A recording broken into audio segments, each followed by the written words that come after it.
भस्त्रिका,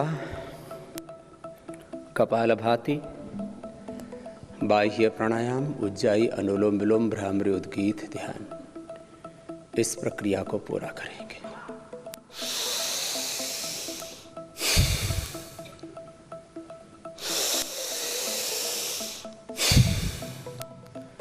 ध्यान मुद्रा, वायु मुद्रा, शून्य मुद्रा, पृथ्वी मुद्रा, वरुण मुद्रा, शक्ति मुद्रा, अपान मुद्रा, एक साथ आप दो मुद्राओं का भी अभ्यास कर सकते हैं। जैसा आवश्यकता हो,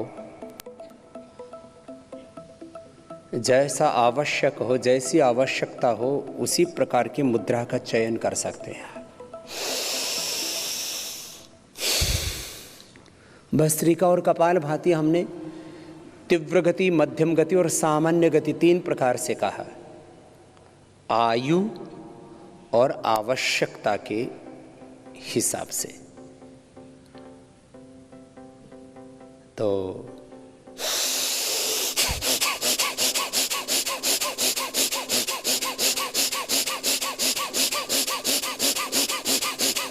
ये केवल और केवल यंगस्टर्स के लिए, जो पूरी तरह से निरोगी हैं, योगी हैं, बलवान हैं, उनके लिए। बाकी मध्यम गति से।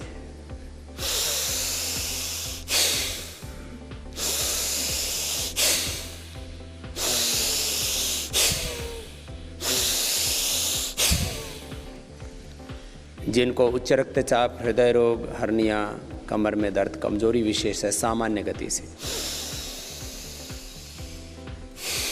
वो मध्यम बल का भी प्रयोग नहीं कर सकते। उनके लिए सामान्य बलपूर्वक करना होगा। ऐसे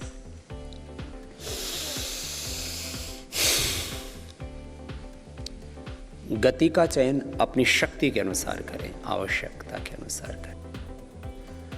अभी जैसे मैं तो लगभग 5 मिनट ऐसा करता हूँ, लेकिन गर्दन नहीं हिलाता हूँ। कंधों में और फेफड़ों में ये जो एक सामान्य गति होती है, प्राण के प्रविष्ट होने से उतनी होगी। ऐसे गर्दन ऐसे से नहीं हिलाना, नहीं, गलत बात।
ऐसे लगभग मैंने 1 मिनट किया और 1 मिनट में 100 से 120 बार हो जाता है, और इतने में ही माथे पर पसीना आने लगता है। और 5 मिनट किया तो पूरा शरीर एक अलौकिक ऊर्जा से भर जाता। हमारे भीतर और बाहर एक आध्यात्मिक ऊर्जा क्षेत्र, एक आभा मंडल तैयार हो जाता है। और ये प्राणिक ओरा, इसको अंग्रेजी में ओरा कहते हैं, हिंदी में या संस्कृत में इसको आभा मंडल कहते हैं। उससे हमारा पूरा अस्तित्व ज्योतिर्मय हो जाता है, तेजोमय हो जाता है। हम सत्व में प्रतिष्ठित हो जाते हैं। भस्त्रिका के बाद कपालभाति, ये भी 3 प्रकार की गति।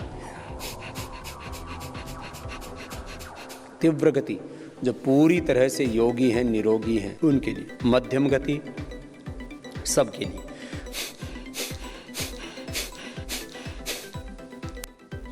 जिनको बहुत अधिक उच्च रक्तचाप है, हृदय रोग है, हर्निया है, कमर में दर्द है, कमजोरी है, उनके लिए धीमी गति से। गति का चयन अपनी आवश्यकता, आयु और अवस्था के अनुसार करेंगे सभी।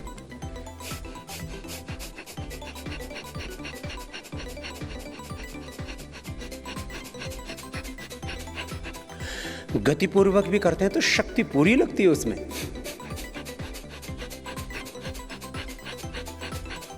मध्यम गति, सामान्य गति,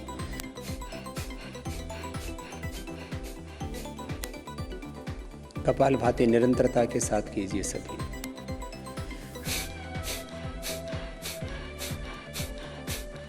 कपालभाति के बाद आइए एक बार बाह्य प्राणायाम कर लेंगे, एक बार उज्जाई, फिर थोड़ा अनुलोम विलोम करके भ्रामरी उद्गीत और ध्यान करेंगे।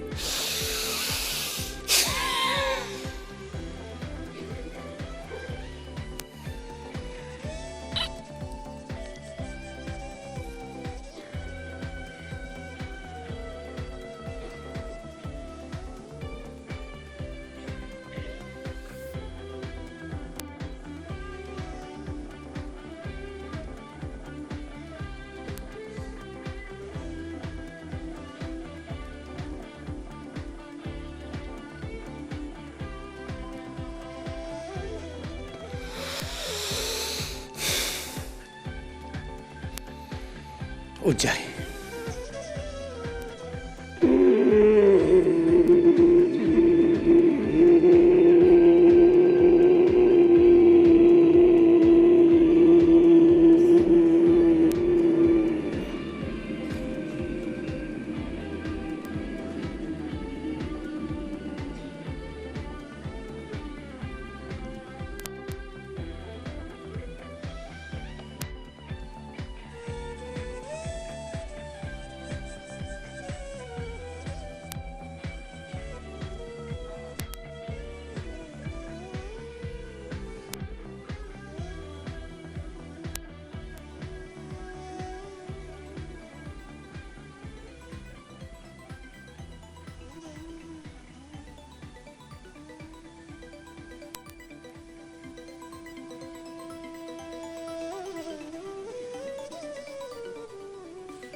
बाह्य प्राणायाम में बाह्य कुंभक का कम से कम आधा मिनट है और आभ्यंतर प्राणायाम में कम से कम आधा मिनट आभ्यंतर कुंभक का अभ्यास होना चाहिए। अनुलोम विलोम करेंगे।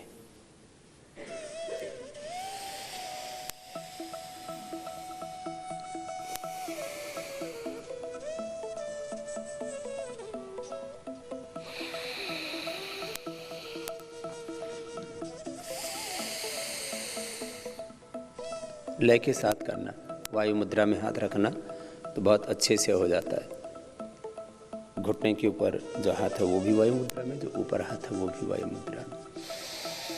हाथ ज़्यादा ऊंचा भी नहीं रखना और ज़्यादा नीचे भी नहीं, ऐसे भी नहीं रखना, ऐसे सहज,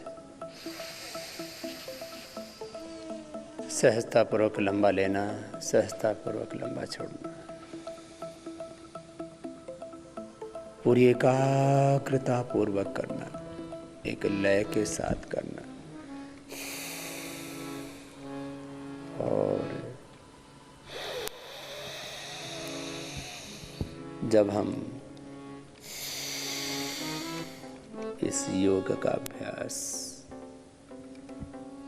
इस प्रकार से निरंतरता के साथ करते हैं और गुरु तत्व के साथ एकात्म होकर के परम गुरु के साथ उस जगत नियंता, सर्वज्ञ, सर्वशक्तिमान, सर्वाधार, सर्वेश्वर, सच्चिदानंद स्वरूप, सर्वव्यापक, अजर, अमर, नित्य, अविनाशी पूर्ण ब्रह्म के साथ जुड़ जाते हैं तो जीवन के सारे दुखों का अंत हो जाता है। सारे विकट से विकट संकटों का अंत हो जाता है। सारे रोगों से मुक्त हो जाते हैं। सारे दुख और दरिद्रताओं से, सारी दीनताओं से, सारे अभावों से मुक्त हो जाते हैं। अपने स्वरूप की पूर्णता और उस ब्रह्म की पूर्णता को अनुभव करने लगते हैं। आइए, पहली अंगुली माथे पर, शेष 3 आंखों पर, कान मुंह से बंद, मुख भी बंद, ओंकार का नाद नासिका से, और आज्ञा चक्र में मन का निग्रह करते हुए धारणा ध्यान समाधि संयम प्रज्ञालोक पूर्वक उद्गीत को नाद के रूप में जपते हैं तो ये नाद योग हो जाता है, भ्रामरी प्राणायाम।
उद्गीत प्राणायाम।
मौन हो जाए और बाहर से जो मंद मंद श्वास भीतर जा रहा है उस श्वास के साथ तथा भीतर से जो मंद मंद प्रश्वास बाहर निकल रहा है, इस प्रश्वास के साथ, श्वास प्रश्वास के साथ ओम का ध्यान।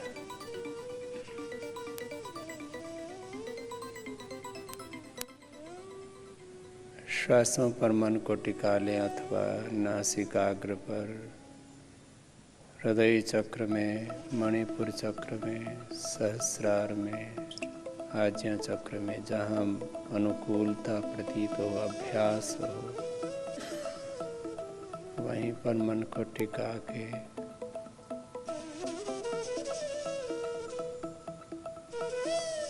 केंद्र से लेकर के परिधि तक,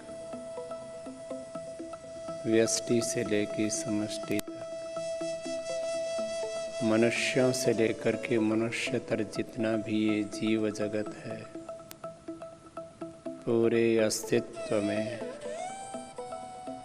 आस्तिकता का भाव, ईशावास्यम इदं सर्वं यत्किंच जगत्याम जगत।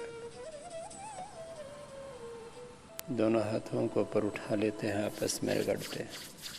जैसे जैसे हम भगवान के साथ एकात्म होते जाते हैं, वैसे ही भगवान के दिव्य ज्ञान, भगवान के दिव्य प्रेम, दिव्य संवेदनाओं, भगवान के दिव्य कर्म, दिव्य पुरुषार्थ, दिव्य सामर्थ्य, दिव्य ऐश्वर्य के संपर्क में हम आते जाते हैं। यही है योग की महिमा, ध्यान की महिमा। और थोड़ी देर के लिए जो ध्यान करते हैं, फिर इसकी निरंतरता दिन भर बनी रहे, दिन भर ये ध्यान बना रहे